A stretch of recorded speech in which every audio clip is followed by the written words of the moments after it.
चंपू नावाच्या ग्रंथात सांगितलेल्या भगवान श्री कृष्णाच्या 64 कला मी तुम्हाला अर्थसहित म्हणून दाखवते। गीत, वाद्य, नृत्य, नाट्य, आलेख्य, चित्रकला, विशेषक, छेद्य, अनेक प्रकारच्या शब्दांची रचना, तंडुल, कुसुम, बलिविकार, तांदूळ व फुलं इत्यादी पूजेच्या उपकरणांची व्यवस्थित रचना करणे, पुष्पास्तरण, पुष्पादीद्वारा शय्या निर्माण, दशन, वसनांग, राग, दात आणि वस्त्र यांना अनेक प्रकारे रंगवणे, मणी भूमिका कर्म, मैदानवाप्रमाणे मणिमय भूमी तयार करणे, शयन रचना, पलंग आदी निर्माण, उदक वाद्य, पाण्यावर वेगवेगळ्या प्रहाराने वाद्य निर्माण करणे, उदक घात ही विद्या दुर्योधनाला होती, जलस्तंभ, चित्रयोग, एकावर अनेक उपाय, माल्य ग्रंथन विकल्प, वेगवेगळ्या माळा तयार करणे, केशशेखर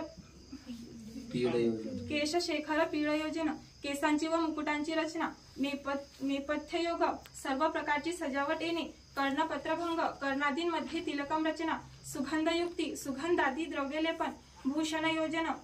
अलंकार रचना येणे, ऐंद्रजाल, जादूगरी, कौचुमार योग, कौचुमार नावाच्या व्यक्तीने प्रगट केलेली सर्व रूप आपल्यात प्रगट करणे, हस्तलाघव, हातचालाकी, चित्रशाखा, कुपभक्ष विकार क्रिया, खाद्यपदार्थांची वेगवेगळी रचना करणे, पानक रसरागा संयोजन, पेय रसांची व त्यांच्या रंगांची वेगवेगळी रचना करणे,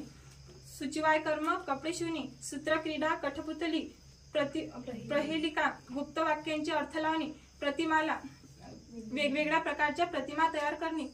दुर्वचयोग, जे बोलण्यास कठीण आहे ते सहज बोलणे, पुस्तक वाचन, पुस्तकात नसलेल्या वाक्यांना सुद्धा जोडून वाचणे, नाटकाख्यायिका दर्शन, नाटाधिकांचे ज्ञान व निर्मिती, काव्य समस्या पूर्ण, काव्यातील गुप्त पदाचे अर्थ श्लोकाच्या दुसऱ्या अंशावरून लावणे, पट्टिका, व्यत्र, बाण विकल्प, चाबूक, बाण विकल्प इत्यादी तयार करणे, तर्कुकर्म, विणकाम, तक्षण, सुतारकाम, वास्तुविद्या, बांधकाम, गवंडी, रुप्य रत्न परीक्षा, रत्नाधिकांची परीक्षा करणे, धातुवाद, सोने इत्यादी बनवता येणे, मणी रागज्ञान, मण्यांची वेगवेगळ्या प्रकारची निर्मिती करणे, आकरज्ञान, केवळ पाहण्याने मणी इत्यादी भूमीचे ज्ञान, वृक्षायुर्वेद योग, वृक्षाधिकांच्या चिकित्सेचे ज्ञान, मेष, कुक्कुट, लावक, युद्धविधी, पक्ष इत्यादी प्राण्यांच्या युद्धाची युधी, शुक, सारिका, प्रलापन, पक्ष्यांना बोलणे शिकवणे, उत्सादन, मंत्रातीद्वारा परस्परातील निकटता दूर करणे, केश मार्जन कौशल, केस धुण्याची चतुराई, अक्षर मुष्टिका कथन, न पाहता मुठीतील अक्षर किंवा वस्तू ओळखता येणे, म्लेच्छित विकल्प, म्लेच्छ शास्त्र तसेच भरत शास्त्राचे ज्ञान, देश भाषा ज्ञान, अनेक देशांच्या भाषेचे ज्ञान, पुष्पशकटिका निमित्त ज्ञान, पुष्पशकटिका निमित्त ज्ञान, फुलादिकांचे शकट बनवणे, यंत्र मातुका, पूजेसाठी मातुका निर्माण करणे, धारण मातुका, धारणीय मातुकांची निर्मिती करणे, संपाट्य, अभेद्य असणाऱ्या वस्तूला सुद्धा तोडणे, उदाहरणार्थ हिरा,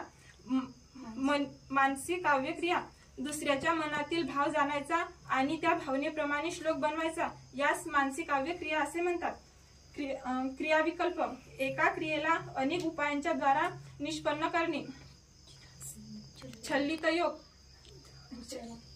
योग, दुसऱ्याला फसवण्याचा योग, अभिधानकोश, छंदाचं ज्ञान, वस्त्रगोपन, सुती वस्त्राला रेशमी रूपाने दाखवणे, द्यूतविशेष, जुगारकाम, आकर्षक क्रीडा, दुसऱ्याच्या वस्तूला आपल्याकडे वळवणे, बालक्रीडनक, लहान मुलांना सांभाळणे, वैनायिकी, गणेश किंवा बौद्ध संबंधी विद्या, वैजानिकी, जय सूचक विद्या, वैतानिकी, यज्ञ संबंधी विद्या। जय श्रीराम।